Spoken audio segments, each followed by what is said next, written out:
नमस्कार विद्यार्थी मित्र, सभी हिंदी की छात्राओं को मेरा नमस्ते। हमने पिछली हिंदी की तासिका में पहली कविता का अध्ययन किया था जिसका नाम था नवनिर्माण, जिसके रचनाकार श्री त्रिलोचन जी थे।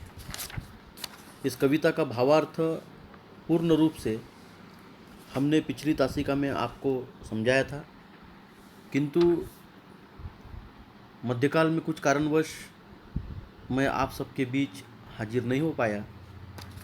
आज इस कविता का पेज नंबर 3 पर जो स्वाध्याय माला यहाँ पर दी गई है, हम उस पर चर्चा करेंगे। स्वाध्याय यहाँ पर दिया गया है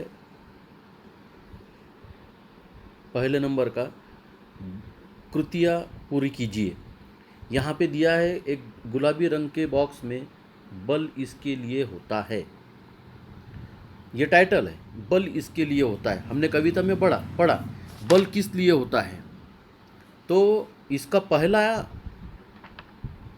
उत्तर ऐसा आएगा कविता के आधार पर, बल इसके लिए होता है। इसका आंसर पीड़ित को बचाने के लिए। बल किसके लिए होता है? पीड़ित को बचाने के लिए, पहला आंसर। दूसरा आंसर, बल किसके लिए होता है? न्याय दिलाने के लिए। दूसरा क्या आएगा? न्याय दिलाने के लिए।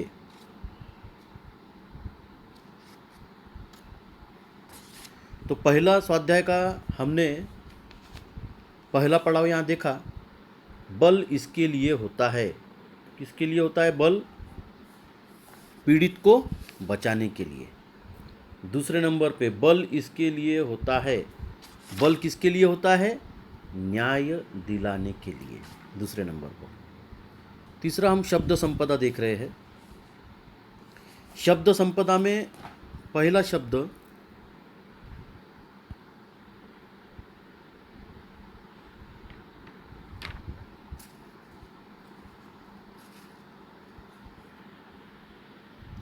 नीति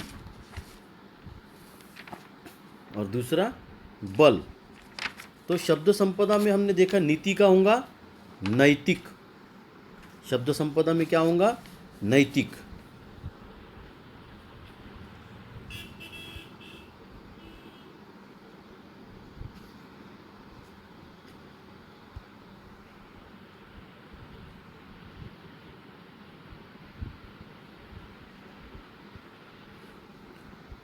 नैतिक, नीति का शब्द संपदा का उत्तर होगा नैतिक। अब ये नैतिक क्या है? नैतिक के आगे क्या आएगा? अहिंसा उसके नैतिक मूल्यों का महत्वपूर्ण अंग है।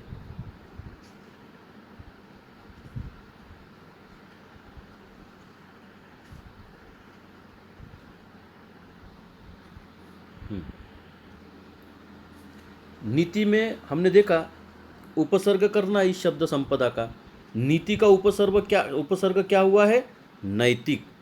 नैतिक यह इस कविता में शब्द किस भाव से उपयोगित किया गया है? अहिंसा उसके नैतिक मूल्यों का महत्वपूर्ण अंग है। नैतिक के आगे क्या आएगा पहले आंसर में? अहिंसा उसके नैतिक मूल्यों का महत्वपूर्ण अंग है। क्या आएगा आंसर में? अहिंसा उसके नैतिक। नैतिक के नीचे आपको ऐसी अंडरलाइन करनी है।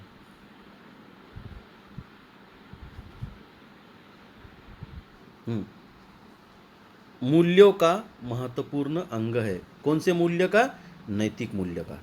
दूसरा आंसर बल।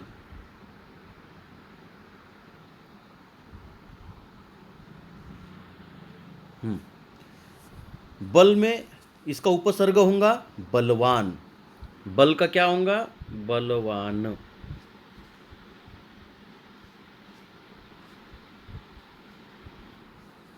इसके नीचे अंडरलाइन। बल का उपसर्ग बलवान। अब इस कविता में बलवान ये शब्द किस लिए उपयोगित किया गया है? पहला इसका आंसर का अर्थ शुरुआत यहाँ से होंगी, बलवान डैश फिर बलवान, मनुष्य का कोई भी बाल बाका नहीं कर सकता। बल है ये पहला शब्द, हमारा प्रश्न है इसका उपसर्ग क्या होगा? बलवान। बलवान का स्पष्टीकरण देते समय बलवान मनुष्य का कोई भी बाल बाका नहीं कर सकता, इस तरह से यहाँ पर हमारा आंसर आएगा। अभिव्यक्ति पर संबंधित शब्द, धरती से जुड़ा रहकर ही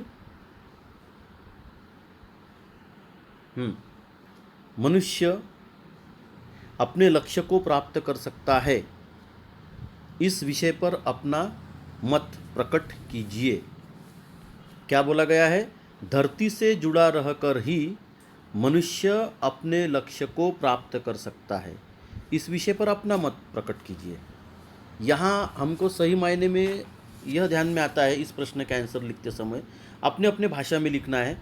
मैं अपना भाव यहाँ पर प्रकट कर रहा हूँ।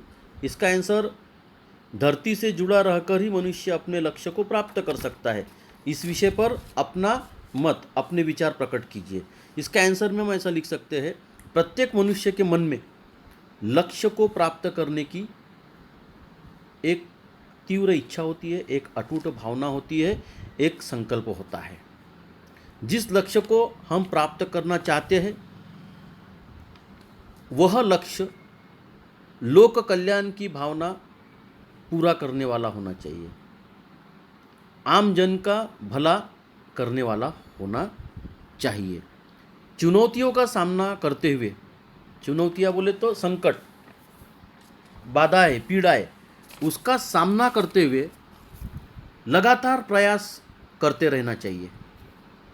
अपनी कल्पनाओं को साकार करते हुए लक्ष्य प्राप्ति का मोती प्राप्त करना ही तो यथार्थ बोले तो सच्चाई के धरातल को नहीं छोड़ना चाहिए।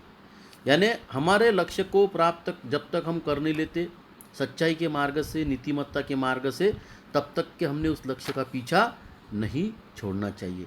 एक चिड़िया अपना दाना, अपना भोजन प्राप्त करने के उद्देश्य से उस भव्य दिव्य आकाश में उड़ान भरती है और उसे भी पता होता है कि दाना उसे ज़मीन पर ही मिलेगा, और वह ज़मीन पर उतरकर अपने उस दाने की खोज में अपने लक्ष्य को प्राप्त कर लेती है। ठीक उसी तरह हमारी भी कल्पना की उड़ान, हमारे भी देखे हुए, संजोए हुए, मन में देखे हुए सपन चाहे कितने भी ऊंचे क्यों न हो, मगर उसे साकार करने के लिए हमें सच्चाई को स्वीकार करके ज़मीन पर उतरकर ही हम अपनी महत्वाकांक्षा को पूरा कर सकते हैं। इस तरह का, इस पंक्ति का, इस सवाल का आशय यहाँ पर हमें प्राप्त होता है। दूसरा आंसर उसके आगे का।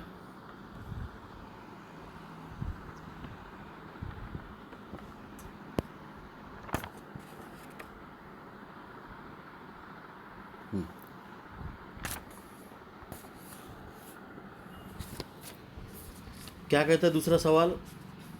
समाज का नवनिर्माण और विकास नर नारी के सहयोग से ही संभव है, इस पर अपने विचार लिखिए। क्या कह रहे हैं सवाल में? अभिव्यक्ति पर संबंधित सवाल है। समाज का नवनिर्माण और विकास नर नारी के सहयोग से ही संभव है, इस पर अपने विचार व्यक्त कीजिए, प्रकट कीजिए। इस पर इसका आंसर ऐसा होना चाहिए, हमारे समाज में कई अरसों से, कई शतकों से पूर्व भगवान के अर्धनारीश्वर स्वरूप को पूजा गया है, जिसे शिवजी और माता पार्वती का रूप कहा गया है, शक्ति का रूप कहा गया है। यदि इस स्वरूप में से स्त्री या पुरुष किसी का भी भाग या किसी का भी अंग अलग कर दिया जाए तो बचा हुआ भाग अधूरा रह जाएगा। स्त्री और पुरुष दोनों एक दूसरे के पूरक है। तात्पर्य यह है कि दोनों एक दूसरे के साथ चलकर ही हम सफलता प्राप्त कर सकते हैं, जिससे परिवार, समाज, देश और विश्व की उन्नति हो सकती है। नर नारी यानी पुरुष और स्त्री दोनों ही समाज की उन्नति के रथ रूपी साधन के दो पहिए हैं। इसमें का एक का रुक जाना असंतुलनता की स्थिति पैदा कर देगा। फिर ऐसा असंतुलित रथ ज़्यादा दूर तक नहीं जा सकेंगे। वास्तव में नर और नारी अर्थात पुरुष और स्त्री दोनों ही ऊर्जा के असाधारण मानसिक एवं शारीरिक शक्ति के मुख्य केंद्र, दोनों मुख्य स्वामी हैं। दोनों के सहयोग से ही नवनिर्माण, नवनिर्मिति का कार्य संभव है। और समाज के ये दोनों पहिए समाज में समान चलेंगे तो समाज द्रुत गति से, बहुत ज़्यादा गति से विकसित हो पाएगा। इस तरह इस दूसरे सवाल का यहाँ पर हमने आंसर देखा है। अब यहाँ रस स्वादन पर आधारित प्रश्न। प्रश्न क्या है? निम्नलिखित मुद्दों के आधार पर चतुष्पदियों का रसास्वादन कीजिए। तो पहला सवाल इस पर पूछा गया है, रचनाकार का नाम। रचनाकार का नाम क्या है? त्रिलोचन, ब्रैकेट में वासुदेव सिंह। त्रिलोचन यहाँ पर आना चाहिए, त्रिलोचन वासुदेव सिंह। इस कविता के रचनाकार कौन है? त्रिलोचन जी। यह पदवी है। उनका मुख्य नाम क्या है? वासुदेव सिंह। दूसरा सवाल, पसंद की पंक्तियाँ। अब इसमें पसंद की पंक्तियाँ कौन सी है? जिसको मंजिल का पता रहता है, जिसको मंजिल का पता रहता है, पथ में संकट को वही सहता है। जिसको मंजिल का पता रहता है, पथ में संकट को वही सहता है। एक दिन सिद्धि के शिखर पर बैठ, एक दिन सिद्धि के शिखर पर बैठ, अपना इतिहास वही कहता है। यह पंक्तियाँ इस कविता में की सबसे पसंदीदा पंक्तियाँ थी। आगे का पसंद की पंक्तियाँ हमने देखा। अब पसंद आने का कारण, यही पंक्तियाँ क्यों पसंद आई? जिसको मंजिल का पता रहता है, पथ में संकट को वही सहता है, एक दिन सिद्धि के शिखर पर बैठ, अपना इतिहास वह कहता है। यह पंक्तियाँ ही इस काव्य पंक्ति में क्यों पसंद है, उसका कारण हमको लिखना यह है। इन पंक्तियों का भाव मुझे सर्वाधिक पसंद है, क्योंकि ये पंक्तियाँ मंजिल को प्राप्त करने की हमें अधिक प्रेरणा प्रदान करती है। जीवन में जिसे अपनी मंजिल पता होती है, जिसको अपना लक्ष्य पता होता है, वही मार्ग में आने वाली चुनौतियों का सामना कर मंजिल को एक दिन प्राप्त कर लेता है और अपनी सफलता का इतिहास गर्व से दुनिया को सुना सकता है। यह पंक्ति पसंद आने का मुख्य कारण। आगे कविता का केंद्रीय भाव। केंद्रीय भाव बोले तो इसका मुख्य सारांश क्या है? अब कविता का मुख्य भाव हमको यहाँ समझना है, केंद्रीय भाव समझ लेना है। नवनिर्माण इसका आंसर है। नवनिर्माण कविता की चतुष्पदियों का केंद्रीय भाव कवि का आशावाद है, कवि का विश्वास है। उनकी नवनिर्माण की भावना, उनकी बोले तो कवि की, और विश्वास इसमें हमें प्रकट होता है, लक्षित है। समाज को परिवर्तित करने की मानवीय शक्ति से उन्हें उम्मीद है। समाज में परिवर्तन लाने की और मानवीय शक्ति का योग्य उपयोग कर अपने लक्ष्य को प्राप्त करने की उम्मीद कवि के मन में है। समाज के शोषित, पीड़ित और जिन पर अन्याय हो रहा है उनको न्याय दिलाने की चाहत, निष्ठा और संकल्प कवि के मन में है। उनकी इस चतुष्पदीय जीवन मूल्यों के प्रति पूरी तरह से समर्पित है। मनुष्य को संघर्ष करते हुए लक्ष्य को प्राप्त कर समाज में रोशनी भर देने की सीख देती है और जो सुंदर भविष्य को साकार करने की कल्पना है।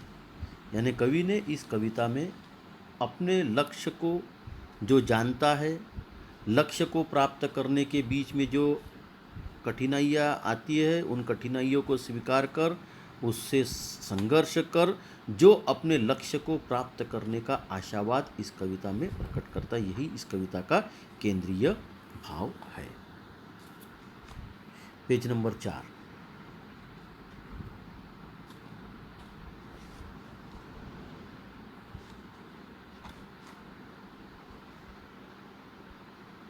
साहित्य संबंधी ज्ञान।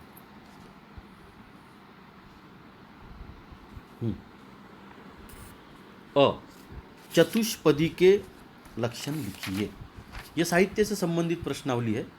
इसमें पहला प्रश्न पूछा गया है, चतुष्पदी के लक्षण लिखिए। चतुष्पदी यानी क्या होता है? पहला लक्षण, इसमें 4 चरण होते हैं। इसका पहला लक्षण क्या है चतुष्पदी का? इसमें 4 कुल चरण होते हैं। दूसरा, चारों चरण के मात्रा, भार और लय समान होते हैं। इन चारों भी चरण की जो मात्राएं है, जो भार है यानी जिसमें शब्दकोश है, और इसकी जो लय है वो एक समान है। दूसरा लक्षण। पहले लक्षण में क्या देखा? इसमें कुल 4 चरण होते हैं। तीसरा, इसका तीसरा कारण, पहला, दूसरा और चौथा चरण तुकांत होता है। पहला, दूसरा और चौथा यह चरण तुकांत होता है और तीसरा चरण यह अतुकांत होता है। तीसरे लक्षण में हमने देखा चतुष्पदी में पहला, दूसरा और चौथा चरण तुकांत का होता है और तीसरा चरण अतुकांत का होता है। चौथा लक्षण इसमें, प्रथम 2 चरणों में बात शुरू होती है और अंतिम 2 चरणों में बात पूर्ण होती है।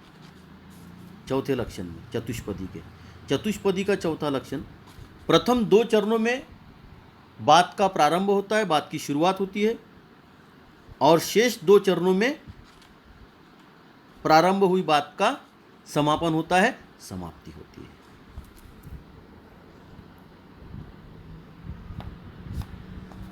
त्रिलोचन जी के काव्य, 2 काव्य संग्रहों के नाम। त्रिलोचन जी के द्वारा लिखे गए 2 काव्य संग्रहों के नाम हमें लिखने हैं। पहला है धरती और दूसरा है दिगंत। 2 काव्य चरण यहाँ पे पूछे गए हैं त्रिलोचन जी के। तो पहला धरती और दूसरा दिगंत।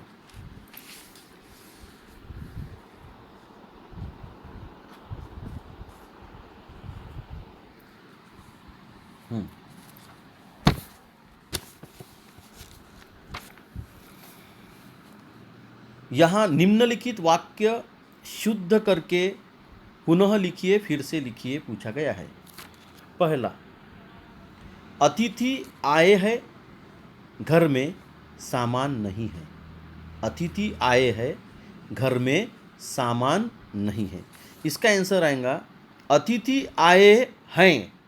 ये जो है दिया यहाँ पर, यहाँ बिंदी नहीं दी गई है ऊपर है के, यानी यहाँ सुधार क्या करना है हमें? ये बिंदी देना है और नीचे अंडरलाइन करना है। अतिथि आए हैं घर में सामान, ये नहीं दिया है, यहां पर भी हमें नहीं है, केवल दो चेंजेस यहाँ हमको करना है शुद्ध करने के लिए। क्या करना है? अतिथि आए हैं घर में सामान नहीं है, इसको शुद्ध करके लिखते समय हमको क्या करना है? अतिथि आए हैं, है पर टिम्ब दिया है, बिंदी दी गई है और नीचे अंडरलाइन किया गया है। अतिथि घर में, अतिथि आए हैं घर में सामान नहीं, ये नहीं, ये दिया है यहाँ है। ठीक है, इसका पहला आंसर। दूसरा, परंतु अज्ञान भी अपराध है। वाक्य क्या दिया गया है? परंतु अज्ञान भी अपराध है। इसको शुद्ध क्या करना है? अज्ञान, यहाँ पर अज्ञान की जगह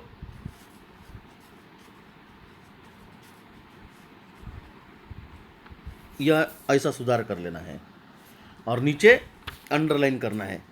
परंतु अज्ञान भी अपराध के बाजू में ही लिखना है और अंडरलाइन करना है। परंतु अज्ञान भी अपराध ही है, इस तरह का सुधार कर लेना है।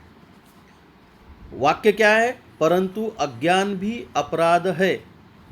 ज्ञान लिखते समय आधा ग लिखा गया है, मगर ग की जगह यज्ञ का ज्ञ लिखना है। अज्ञान, परंतु अज्ञान भी अंडरलाइन अपराध ही है। यह इसका वाक्य शुद्धिकरण हो गया। तीसरा, उसके सत्य का पराजय हो जाता है। उसके सत्य का पराजय हो जाता है। यहाँ क्या करना है? उसके सत्य का नहीं, बल्कि उसके सत्य की, अंडरलाइन, उसके सत्य की पराजय हो जाती है। सुधार में क्या करना है? उसके सत्य की पराजय हो जाती है। यह हो गया वाक्य शुद्धिकरण तीसरा। चौथा,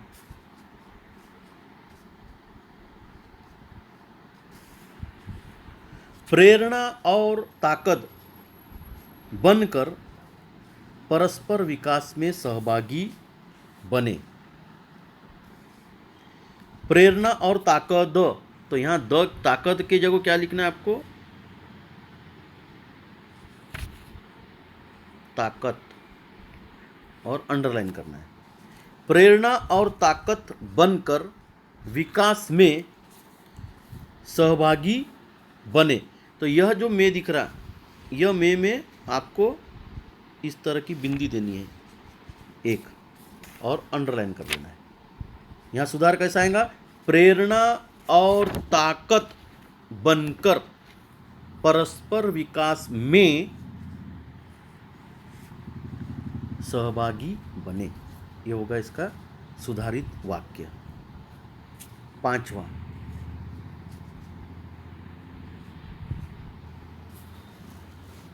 दिलीप अपने माँ बाप की इकलौती संतान थी।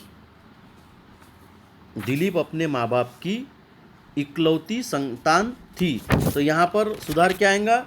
माँ बाप की जगह पे, ये की जगह पे क्या आएगा? के, अंडरलाइन। संतान थी की जगह क्या आएगा? थे, अंडरलाइन। सॉरी, था। एक मिनट ध्यान दीजिए। यहाँ दिलीप अपने माँ बाप की इकलौती संतान थी। इसका सुधारित वाक्य क्या आना चाहिए? यहाँ पर माँ बाप के, ये की जो है यहाँ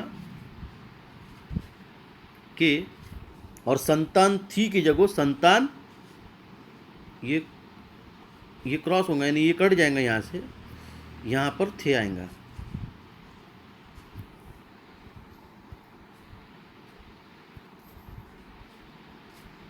ये कट, ये आएगा के, और ये भी कट थी, यहाँ आएगा थे। तो दिलीप अपने माँ बाप की इकलौती संतान थी, ये हो गया अशुद्ध वाक्य। इसको शुद्ध कैसे करेंगे? दिलीप अपने माँ बाप के, की जगह के, नीचे अंडरलाइन, इकलौती संतान थी की जगह थे, इकलौती संतान थे, ये हो गया शुद्धिकरण। छठा, आप इस शेष लिफाफे को खोलकर पढ़ लीजिए। आप इस शेष लिफाफे को खोलकर पढ़ लीजिए। यहाँ पर आपको क्या आएगा? आपकी जगह शेष पहले आएगा, यहाँ से चालू होगा। शेष आप इस लिफाफे को खोलकर पढ़ लीजिए। शेष ये यहाँ से ये कट हो जाएगा, ये कट होगा और इस कट हो जाएगा। शुरुआत कहाँ से होगी? शेष, और शेष के बाद में आप, यहाँ अंडरलाइन, शेष आप इस लिफाफे को खोलकर पढ़ लीजिए। आगे यहाँ से शुरू होगा।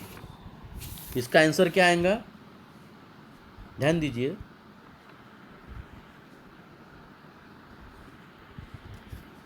आप इस शेष लिफाफे को खोलकर पढ़ लीजिए, यह अशुद्ध वाक्य है। यहाँ शुद्धिकरण में आपको क्या करना है? शेष, यहाँ शेष, इसके बाद में आप,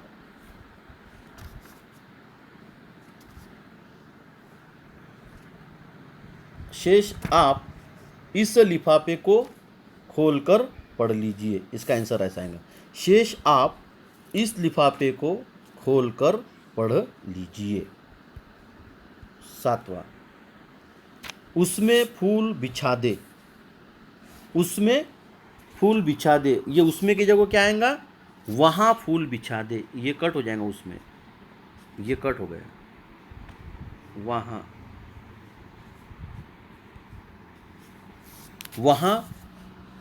फूल बिछा दे, वहाँ फूल बिछा दे। अब फूल की जो मात्रा यहाँ पर छोटे ऊ की थी, वह आपको बड़े ऊ की करनी पड़ेगी। ख्याल में आ रहा है? दो चेंजेस आपको करना है। सवाल क्या है? उसमें फूल बिछा दे, उसमें का कट कर डालना है, उसकी जगह वहाँ फूल, छोटा ऊ का ऊ था, उसको बड़ा ऊ करना है, वहाँ फूल बिछा दे।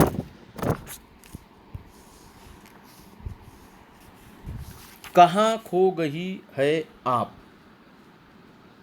क्या है सवाल? कहाँ खो गई है आप? यहाँ क्या करना है? आप कहाँ खो गई है, यहाँ क्या करना है? कहाँ खो गई है आप। तो ये आप जो है, ये सबसे आगे लेना है इसकी जगह, फिर उसके बाद में आप कहाँ खो गई है, इसके आगे आप लिखना है कहाँ के, और कहाँ को आपके पीछे लेना है। यानी इसका आंसर क्या आएगा? देखिए सवाल क्या है? कहाँ खो गई है आप, यह अशुद्ध वाक्य। इसको शुद्ध कैसा करेंगे? आप कहाँ खो गई है।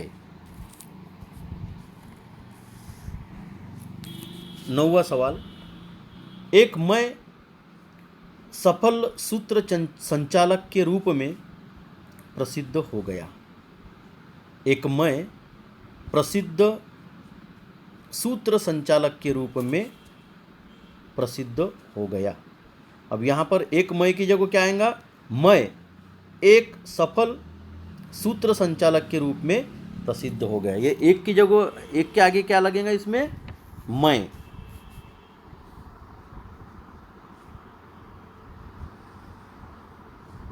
अंडरलाइन। सवाल क्या था? एक मैं सफल सूत्र संचालक के रूप में प्रसिद्ध हो गया। इसका शुद्धिकरण कैसा होगा? मैं एक सफल सूत्र संचालक के रूप में प्रसिद्ध हो गया। अंतिम सवाल है यहाँ, चलते चलते हमारे बीच का अंतर कम हो गया था। चलते चलते हमारे बीच का अंतर कम हो गया था। यह हूबहू वैसा ही आएगा क्योंकि ये वाक्य ऑलरेडी शुद्ध है।